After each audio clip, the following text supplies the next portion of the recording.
Hola, yo soy Felipe y en este video hablaremos de un tema que me habían solicitado desde hace algún tiempo, y es los diferentes aspectos que se deben conocer respecto a un contrato de trabajo.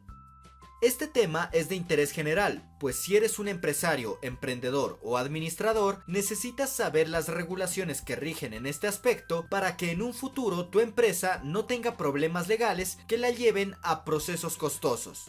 Y también es de interés para empleados y trabajadores porque eso asegurará que se respeten sus derechos laborales y también que tengan conocimientos de los deberes que deben cumplir.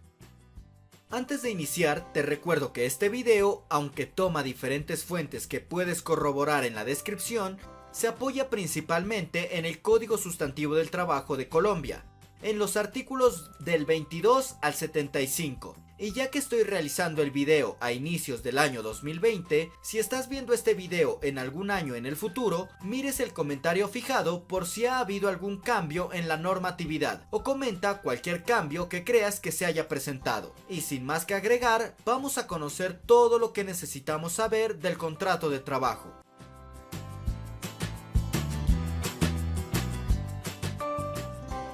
En primer lugar, para que una relación laboral pueda regularse en un contrato de trabajo, deben presentarse tres elementos, que son la actividad personal del trabajador, una continuada subordinación y, por supuesto, una retribución.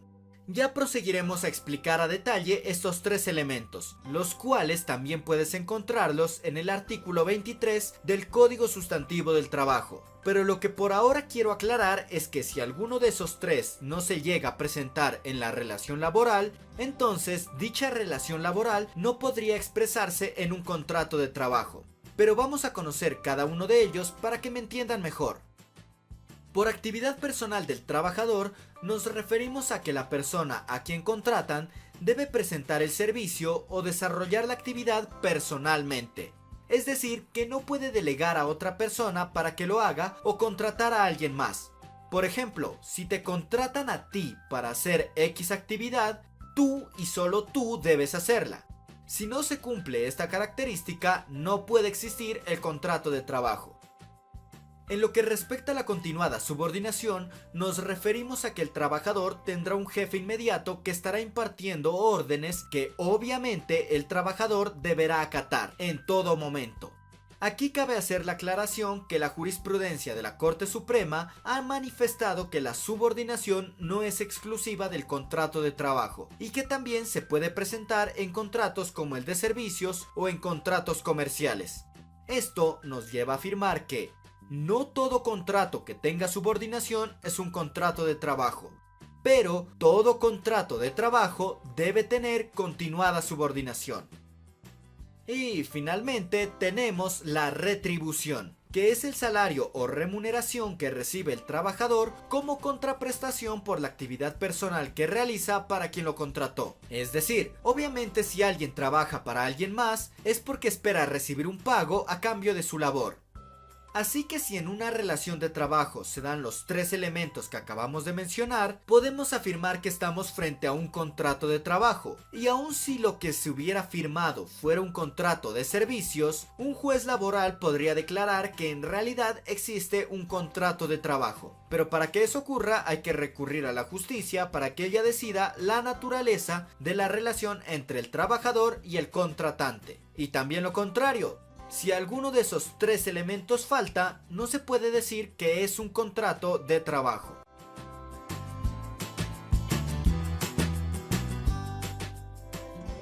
Por la forma de contrato de trabajo nos referimos a la manera en que se formaliza la vinculación laboral del trabajador, y según el artículo 37 del Código Sustantivo del Trabajo existen dos formas: la verbal y la escrita.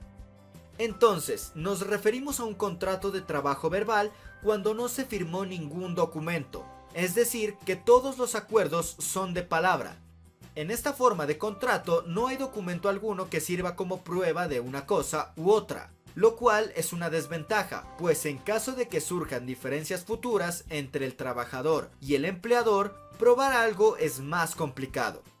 Esta forma de contrato está regulada por el artículo 38 del Código Sustantivo del Trabajo, en donde nos dice que el empleador y el trabajador deben ponerse de acuerdo al menos en la índole del trabajo y el lugar en donde se realizará. La duración del contrato y la cuantía y forma de la remuneración, ya sea por unidad de tiempo, por obra ejecutada, por tarea, a destajo u otra cualquiera, y los periodos que regulen su pago.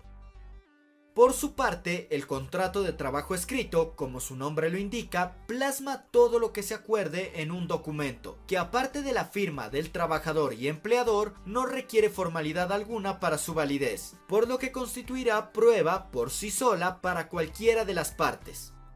Esta forma de contrato de trabajo está regulada por el artículo 39 del Código Sustantivo del Trabajo, en donde se menciona que se deben realizar ejemplares del contrato de trabajo igual al número de interesados, y también nos dice que debe expresarse la siguiente información: identificación y domicilio de las partes, el lugar y la fecha de su celebración, el lugar en donde se haya contratado el trabajador y en donde se haya de prestar el servicio, la naturaleza del trabajo, la cuantía de la remuneración, su forma y periodos de pago, la estimación de su valor en caso de que haya suministros de habitación y alimentación como parte del salario, y la duración del contrato, su desahucio y terminación. Finalmente, en ese artículo se informa que el contrato de trabajo escrito está exento de impuestos de papel sellado y de timbre nacional.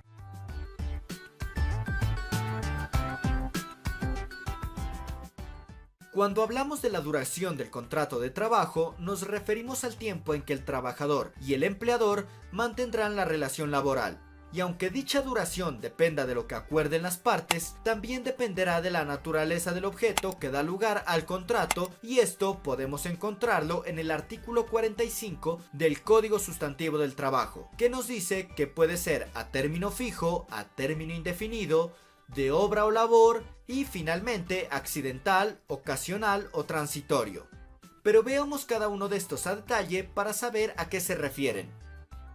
En primer lugar tenemos el contrato a término fijo, el cual, como su nombre lo indica, es el contrato que tiene una fecha determinada de culminación.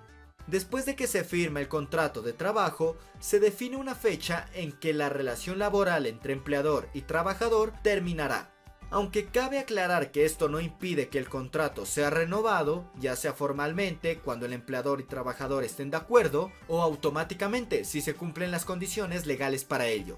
Es importante resaltar que según la norma, el contrato de trabajo a término fijo siempre debe constar por escrito y su duración no puede ser mayor a 3 años, pero renovables indefinidamente. Es decir, que puedes hacer un contrato a término fijo hasta por 3 años, pero si al final de esos 3 años aún quieres que el trabajador esté vinculado a la empresa, renuevas el contrato por otros 3 años, o el tiempo que desees, siempre y cuando ese tiempo sea menor a 3 años, y puedes repetir ese proceso indefinidamente. Si deseas revisar esta modalidad de contrato de trabajo en el Código Sustantivo del Trabajo, puedes leer el artículo 46. En segundo lugar, tenemos el contrato a término indefinido, el cual se firma sin establecer una fecha en la que terminará. Este contrato se extenderá tanto como las partes involucradas, es decir, el trabajador y el empleador, lo consideren. Por supuesto, en estos contratos no existe la renovación porque ya desde un principio se determina que su duración será infinita, hasta que alguna de las partes decida concluirlo. Esta clase de contrato se encuentra regulada en el artículo 47 del Código Sustantivo del Trabajo. Prosiguiendo con el contrato de obra o labor, tenemos que éste tendrá la duración necesaria para cumplir con la obra o labor por la que se contrató.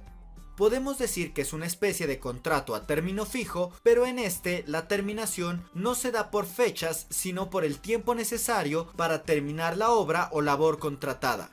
Por ejemplo, si el contrato es para un electricista que debe realizar la instalación eléctrica de un edificio, el tiempo no será en meses o años, sino hasta que termine de desarrollar la labor. Y finalmente tenemos el contrato ocasional, accidental o transitorio, el cual es en realidad el mismo contrato de trabajo a término fijo, pero el origen de este contrato nace de la necesidad de cubrir una actividad temporal, transitoria o accidental. como puede ser el reemplazar a un trabajador que se fue de vacaciones o a una empleada que goza de licencia de maternidad, o para hacer un trabajo temporal en la empresa, como tal vez acompañar en una auditoría externa que se realizará por un determinado tiempo, entre muchas otras razones. De estas 4 formas de contrato de trabajo según su duración hay mucho por mencionar, pero si lo hago en este video se extendería demasiado, así que si desean que explaye más las ideas de alguno de ellos o de todos, por favor solicítenlo en la caja de los comentarios para saber que el tema les interesa.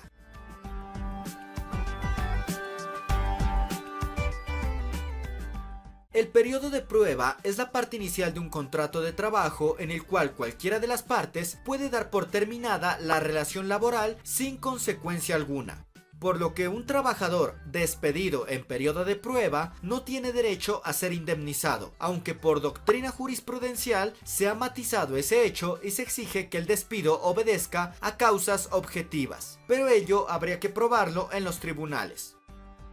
En lo que respecta a la estipulación del periodo de prueba, encontramos que el artículo 77 del Código Sustantivo del Trabajo nos menciona que siempre se debe pactar ese periodo por escrito. Luego entonces, que si el contrato es por escrito, en ese contrato se debe consignar el periodo de prueba, y si el contrato ha sido verbal, será necesario hacer un documento en el que conste el periodo de prueba. Así lo demás se haya acordado verbalmente. En lo que respecta a cuánto puede durar el periodo de prueba, se establece que el tiempo no puede exceder de 2 meses, y si el contrato es inferior a 1 año, el periodo de prueba no puede exceder de la quinta parte, es decir, el 20% de la duración del mismo. Por ejemplo, si se establece un contrato de trabajo de 5 meses de duración, el periodo de prueba no puede ser superior a 1 mes, que es el 20% de 5 meses. Y para terminar de hablar del periodo de prueba, pasemos a los derechos a los cuales puede acceder un trabajador en periodo de prueba. Aquí encontramos que el trabajador tiene derecho a todo, excepto a ser indemnizado si es despedido. Por lo tanto, se debe pagar el salario, el trabajo extra y recargos, las prestaciones sociales, afiliarlo al sistema de seguridad social, etc., como cualquier trabajador vinculado legalmente.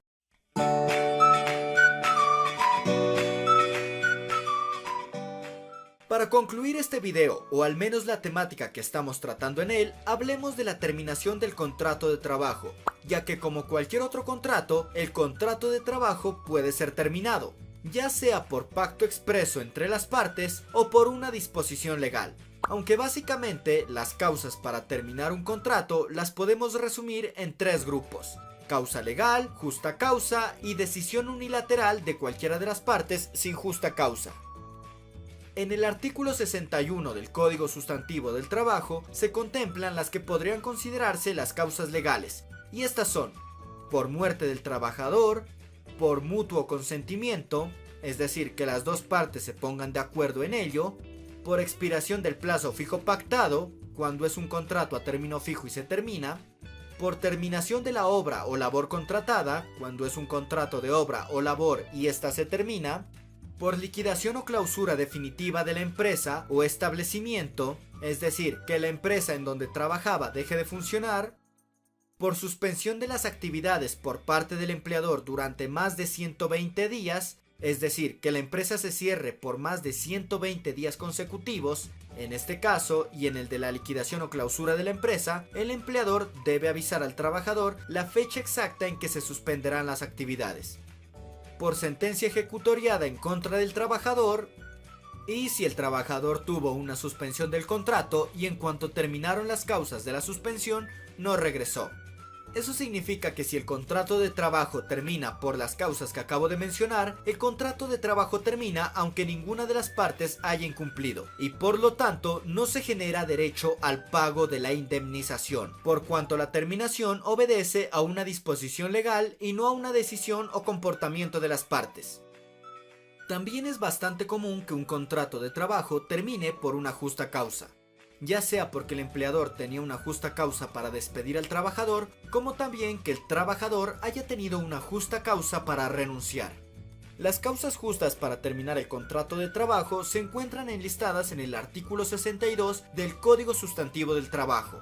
Para el empleador, esas causas, que también se conocen como causas justas de despido, son: El haber sufrido engaño por parte del trabajador mediante la presentación de certificados falsos para su admisión o tendientes a obtener un provecho indebido. Todo acto de violencia, injuria, malos tratamientos o grave indisciplina en que incurre el trabajador en sus labores contra el empleador, los miembros de su familia, el personal directivo o los compañeros de trabajo. Todo acto grave de violencia, injuria o malos tratamientos en que incurra el trabajador fuera del servicio, en contra del empleador, de los miembros de su familia o de sus representantes y socios, jefes de taller, vigilantes o celadores. Todo daño material causado intencionalmente a los edificios, obras, maquinarias y materias primas, instrumentos y demás objetos relacionados con el trabajo, y toda grave negligencia que ponga en peligro la seguridad de las personas o de las cosas. Todo acto inmoral o delictuoso que el trabajador cometa en el taller, establecimiento o lugar de trabajo o en el desempeño de sus labores. Cualquier violación grave de las obligaciones o prohibiciones especiales que incumben al trabajador de acuerdo con los artículos 58 y 60 del Código Sustantivo del Trabajo, o cualquier falta grave calificada como tal en pactos de convenciones colectivas, fallos arbitrales, contratos individuales o reglamentos. La detención preventiva del trabajador por más de 30 días, a menos que posteriormente sea absuelto, o el arresto correccional que exceda de 8 días, o aún por tiempo menor, cuando la causa de la sanción sea suficiente por sí misma para justificar la extinción del contrato. El que el trabajador revele los secretos técnicos o comerciales o dé a conocer asuntos de carácter reservado con perjuicio de la empresa. El deficiente rendimiento en el trabajo en relación con la capacidad del trabajador y con el rendimiento promedio en labores análogas, cuando no se corrige en un plazo razonable a pesar del requerimiento del empleador. La sistemática inejecución sin razones válidas por parte del trabajador de las obligaciones convencionales o legales. Todo vicio del trabajador que perturbe la disciplina del establecimiento. La renuencia sistemática del trabajador a aceptar las medidas preventivas, profilácticas o curativas prescritas por el médico del empleador o por las autoridades para evitar enfermedades o accidentes. La ineptitud del trabajador para realizar la labor encomendada. El reconocimiento del trabajador de la pensión de la jubilación o invalidez estando al servicio de la empresa. Y la enfermedad contagiosa o crónica del trabajador que no tenga carácter de profesional, así como cualquier otra enfermedad o lesión que lo incapacite para el trabajo, cuya curación no haya sido posible durante 180 días. El despido por esta causa no podrá efectuarse sino al vencimiento de dicho lapso, y no exime al empleador de las prestaciones e indemnizaciones legales y convencionales derivadas de la enfermedad. Cuando la empresa empleadora despide con justa causa a un trabajador, debe demostrar a través de un proceso disciplinario en qué incurrió el empleado, que en este caso no tendrá derecho a indemnización. Por su parte, las justas causas del trabajador, también conocidas como causas justas para renunciar, son: el haber sufrido engaño por parte del empleador respecto de las condiciones del trabajo. Todo acto de violencia, malos tratamientos o amenazas graves inferidas por el empleador contra el trabajador o los miembros de su familia, dentro o fuera del servicio, o inferidas dentro del servicio de los parientes, representantes o dependientes del empleador, con el consentimiento o la tolerancia de éste. Cualquier acto del empleador o de sus representantes que induzca al trabajador a cometer un acto ilícito o contrario a sus convicciones políticas o religiosas. Todas las circunstancias que el trabajador no pueda prever al celebrar el contrato y que pongan en peligro su seguridad o salud y que el empleador no se allane a modificar. Todo perjuicio causado maliciosamente por el empleador al trabajador en la prestación del servicio. El incumplimiento sistemático sin razones válidas por parte del empleador de sus obligaciones convencionales o legales. La exigencia del empleador sin razones válidas de la prestación de un servicio distinto o en lugares diversos de aquel para el cual se le contrató. Y cualquier violación grave de las obligaciones o prohibiciones que incumben al empleador, de acuerdo con los artículos 57 y 59 del Código Sustantivo del Trabajo. o cualquier falta grave calificada como tal en los pactos o convenciones colectivas, fallos arbitrales, contratos individuales o reglamentos. Esas son las justas causas de renuncia. Cabe aclarar que si un trabajador debe terminar el contrato de trabajo por alguna de esas razones, eso se conoce como despido indirecto, y el empleador tendrá la obligación de indemnizar al trabajador en los términos del artículo 64 del Código Sustantivo del Trabajo. Finalmente, si el contrato de trabajo termina sin que alguna de las partes tenga una justa causa o sin que se haya contemplado una causa legal para que termine, se está hablando de una terminación del contrato de trabajo unilateral y sin justa causa. Esto quiere decir que aunque las dos partes involucradas estaban de acuerdo en celebrar el contrato y mantenerlo vigente, en cualquier momento tienen libertad para terminarlo sin que exista otra causa más que su mera voluntad. Pero como la ley procura proteger los derechos del trabajador, en caso de que el empleador termine el contrato sin que haya presentado una justa causa, deberá pagar la respectiva indemnización por despido injusto. Y aún así, hay casos en que la ley simplemente prohíbe el despedir a un trabajador, como en el caso de quienes gozan de estabilidad laboral reforzada, lo cual hace que para el empleador la libertad de terminar un contrato no sea absoluta. Y bueno, eso sería todo lo que trataremos en este video con respecto al contrato de trabajo. Cabe aclarar que resumí muchas cosas con el fin de poder abarcarlo todo en un solo video. Pero si ustedes quieren que haga otro video explicando alguna parte en especial, pueden solicitarlo en la caja de los comentarios, así como todos los otros temas de los cuales quieren que realice un video. Próximamente subiré más videos del tema e incluso uno con ejemplos de contratos de trabajo, que puedan descargar totalmente gratis. Así que si desean apoyar el canal para que yo pueda traer mucho más contenido, no duden en dar like, compartir y suscribirse si aún no lo han hecho. Nos vemos en un siguiente video, hasta la próxima.